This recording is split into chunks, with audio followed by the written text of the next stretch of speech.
प्यारे विद्यार्थियों, आज हम BA part second paper first में सरकार का संगठन पढ़ेंगे। सरकार के संगठन में व्यवस्थापिका, कार्यपालिका और न्यायपालिका के बारे में अध्ययन करेंगे। गार्नर ने कहा है कि सरकार वह संगठन है जिसके द्वारा राज्य अपनी इच्छाओं को व्यक्त करता है, आदेश देता है तथा अपने विषयों का संचालन करता है।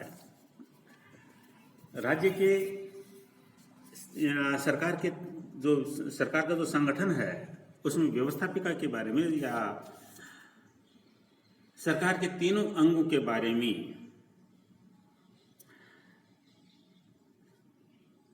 1748 में फ्रांसीसी विचारक मॉन्टेस्क्यू ने अपनी पुस्तक spirit des lois spirit of law में शक्ति पृथक्करण का नियम प्रतिपादित करते हुए कहा कि यदि व्यवस्थापिका और कार्यपालिका की शक्तियां एक ही हाथों में केंद्रित हों तो कोई स्वतंत्र नहीं रह जाती, क्योंकि इस बात का भय उत्पन्न हो जाता है कि कहीं राजा या सीनेट अत्याचारी कानून बनाए और उन्हें अत्याचारी ढंग से लागू करे। इसी तरह यदि न्याय संबंधी शक्ति को व्यवस्थापिका या कार्यपालिका शक्ति से पृथक नहीं किया जाता तो भी स्वतंत्रता संभव नहीं हो सकती।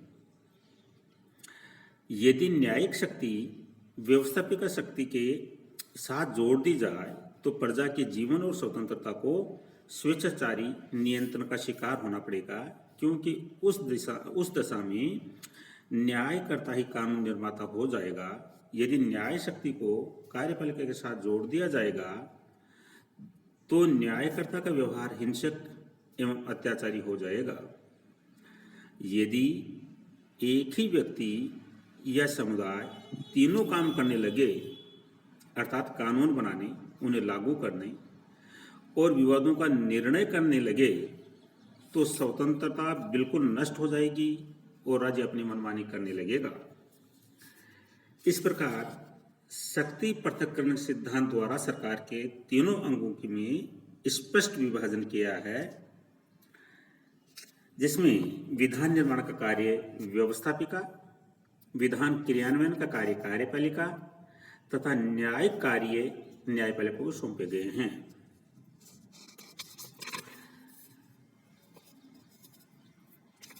हालांकि स्वतंत्र रखने की पैरवी की जाती है, तथापि इन तीनों अंगों का एक दूसरे का शक्ति संतुलन के सिद्धांत द्वारा स्थापित करना आवश्यक है, क्योंकि ये एक ही सरकार के अंग हैं और आपस में अंतर संबंधित हैं। वर्तमान में लगभग संपूर्ण विश्व के सभी देशों में सरकार के तीनों अंग कार्यरत हैं तथा इनकी स्वतंत्रता और पृथकता को मिश्रित प्रवृत्ति पाई जाती है। व्यवस्थापिका या विधायिका के नाम से स्पष्ट है कि सरकार का वह निकाय जो देश में व्यवस्थापन करने, देश के लिए विधान यानी कानून का निर्माण करने का कार्य करती है।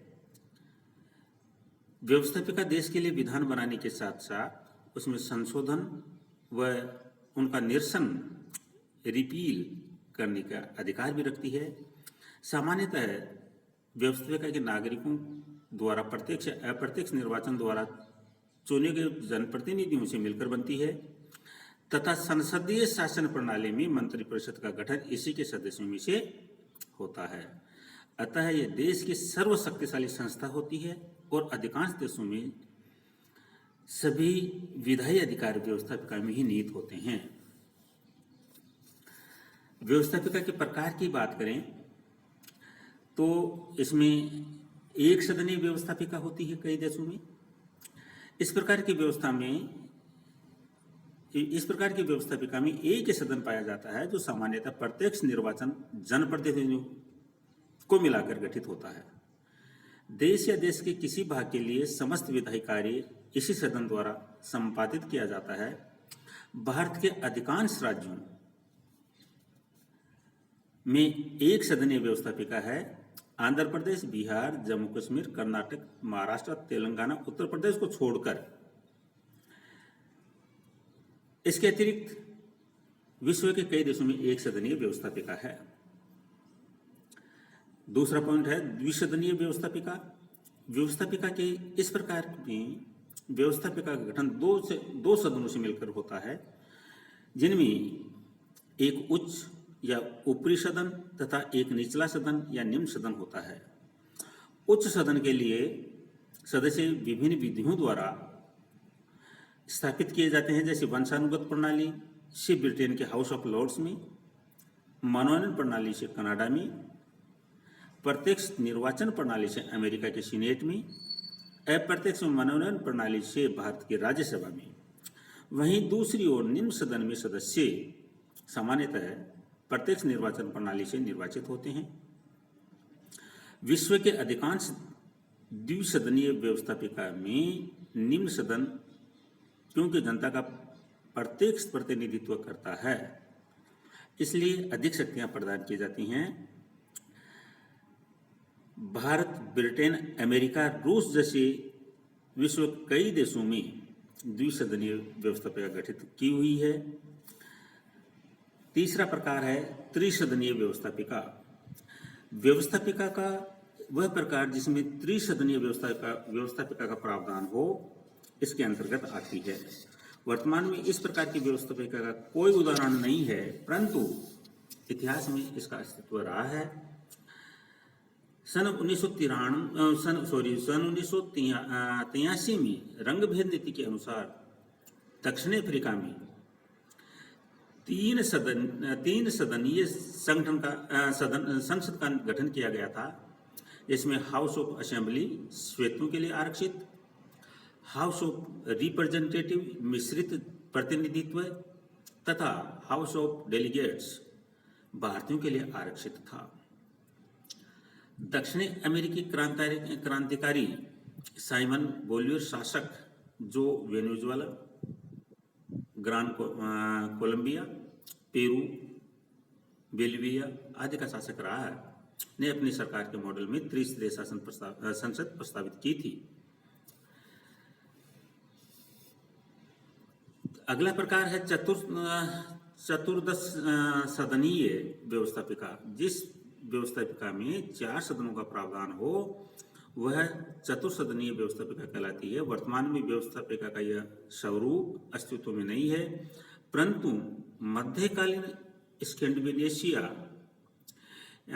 स्कैंडिनेवियन देशों की विधानसभाओं में इस प्रकार की व्यवस्थापिका पाई जाती थी। नेक्स्ट पॉइंट है बहुसदनीय व्यवस्थापिका। बहुसदनीय व्यवस्थापिका के 2 अर्थ लगाए जाते हैं। पहला, वह राज्य जहां एक से अधिक सदनों यथा द्वितीय, तृतीय, चतुर्थ आदि सदनों वाली व्यवस्थापिका का प्रावधान, तथा दूसरा अनेक सदनों वाली व्यवस्थापिका। व्यवस्थापिका में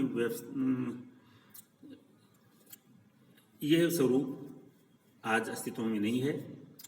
चीन के मूल संविधान में नेशनल असेंबली को सरकार के 5 भागों में बांटा गया था। इस प्रकार व्यवस्थापिका के अनेक प्रयोग किए गए हैं। अब हम देखते हैं एक सदनीय व्यवस्थापिका के गुण। पहला पॉइंट है, एक सदनीय व्यवस्थापिका सामान्यतः प्रत्यक्ष निर्वाचन प्रणाली से चुने हुए प्रतिनिधियों से गठित होती है, अतः ये वास्तविक लोकतंत्र की सूचक है। एक सदनीय व्यवस्थापिका में चूंकि निर्वाचन से प्रतिनिधि आते हैं, अतः मनोनयन, नियुक्ति या वंशानुगत सदस्यता जैसी अनावश्यक रूढ़िवादी प्रक्रियाओं को स्थान नहीं मिलता है। एक सदनीय व्यवस्थापिका के गुणों में तीसरा पॉइंट है, एक सदनीय व्यवस्थापिका में विधायी कार्य के लिए सिर्फ एक सदन ही जिम्मेदार होता है, अतः प्रक्रियाएं तीव्रता से निपटती हैं और अनावश्यक विलंब होने का अंत होता है। एक सदनीय चतुर्थ पॉइंट है, एक सदनीय व्यवस्थापिका में राष्ट्र को एक सदन के खर्चे, सदस्यों के वेतन भत्ते आदि का वहन करना होता है, अतः एक सदन के खर्चे की बचत होती है तथा राष्ट्र के धन का अपव्यय नहीं होता। नेक्स्ट पॉइंट है, एक सदनीय व्यवस्थापिका दो सदनों के अनावश्यक संघर्ष की आशंका को समाप्त करती है। कभी कभी किसी राष्ट्र में सरकार किसी एक दल की होती है और दूसरे सदन में बहुमत किसी अन्य दल का होता है। ऐसी स्थिति में विधानों को पारित करने में विपक्ष दल समस्याएं खड़ी करता है। अतः एक सदनीय व्यवस्थापिका में इस प्रकार का संघर्ष नहीं होता। एक सदनीय व्यवस्थापिका छोटे राष्ट्रों के लिए उचित है क्योंकि इसमें संपूर्ण राष्ट्र का पर्याप्त प्रतिनिधित्व होता है। वहीं दूसरी ओर संघीय राष्ट्रों में एकता की स्थापना के लिए एक सदन ही सही है। द्विसदनीय व्यवस्थापिका के गुण। पहला पॉइंट है, किसी भी व्यवस्थापिका को पूर्ण स्वतंत्र स्वेच्छाचारी बनाती है। जैसा कि लॉर्ड एक्टन ने कहा, सत्ता भ्रष्ट करती है और पूर्ण सत्ता पूर्णतः भ्रष्ट करती है। इसलिए द्विसदनात्मक व्यवस्थापिका में शक्ति संतुलन का सिद्धांत लागू होता है, जिसमें दोनों सदन एक दूसरे पर नियंत्रण स्थापित करते हैं तथा सदनों को स्वेच्छाचारी होने से रोकती है। गार्नर के अनुसार दूसरे सदन की उपस्थिति जहां स्वतंत्रता को सुनिश्चित करती है, वहीं कुछ हद तक निरंकुशता से भी सुरक्षा प्रदान करती है। दूसरा पॉइंट है, कानून निर्माण एक ऐसी प्रक्रिया है जिसमें जल्दबाजी का कहीं स्थान नहीं होता है, क्योंकि इसमें होने वाली छोटी से छोटी गलती संपूर्ण राष्ट्र पर बहुत बड़ा प्रभाव डालती है। अतः द्विसदनों की उपस्थिति विधायी प्रक्रिया को और व्यवस्थित कर देती है तथा इसके सभी आयामों पर विचार विमर्श करने और उनके गुण अवगुणों पर चर्चा करने का पर्याप्त समय प्रदान करती है। नेक्स्ट पॉइंट है, द्विसदनीय व्यवस्थापिका में सामान्यतः एक सदन प्रत्यक्ष निर्वाचन प्रणाली द्वारा तथा दूसरा सदन मनोनयन, नियुक्ति, आनुपातिक प्रतिनिधित्व या वंशानुगत प्रणाली द्वारा गठित होता है। इस प्रकार जहां एक और सदन लोकतांत्रिक प्रणाली का संरक्षक है, वहीं दूसरा सदन सभी समुदायों, विशेषज्ञों व राज्यों का प्रतिनिधित्व प्रदान करता है। नेक्स्ट पॉइंट है, सामान्यतः यह देखा गया है कि द्विसदनात्मक व्यवस्थापिका वाले देशों में दूसरा सदन ऐसे लोगों को मिलकर गठित किया जाता है जो राजनीति के विशेषज्ञ या अनुभवी होते हैं तथा उनकी उपस्थिति सदन के लिए लाभदायक होती है। अतः इस सदन के गठन से राजनीतिक व प्रशासनिक व्यवस्था में परिपक्वता आती है तथा साथ ही मुद्दों, विधायकों आदि पर गंभीरता से विचार करने के लिए अनुभवी व्यक्तियों का सदन उपलब्ध रहता है।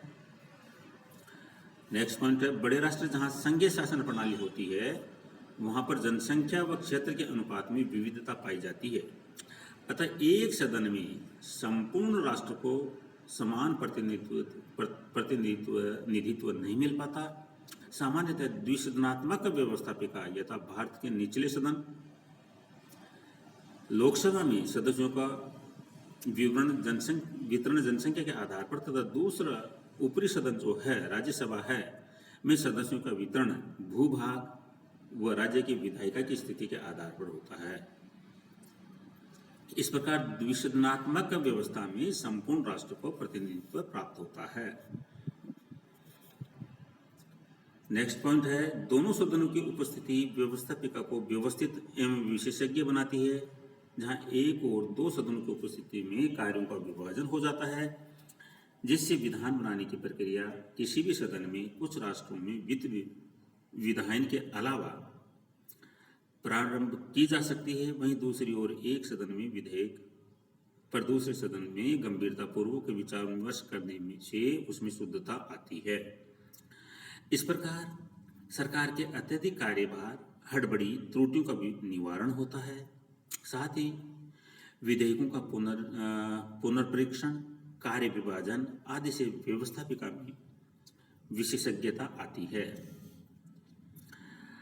इस प्रकार वर्तमान में विश्व के अधिकांश देशों में दो सदनों की उपस्थिति है।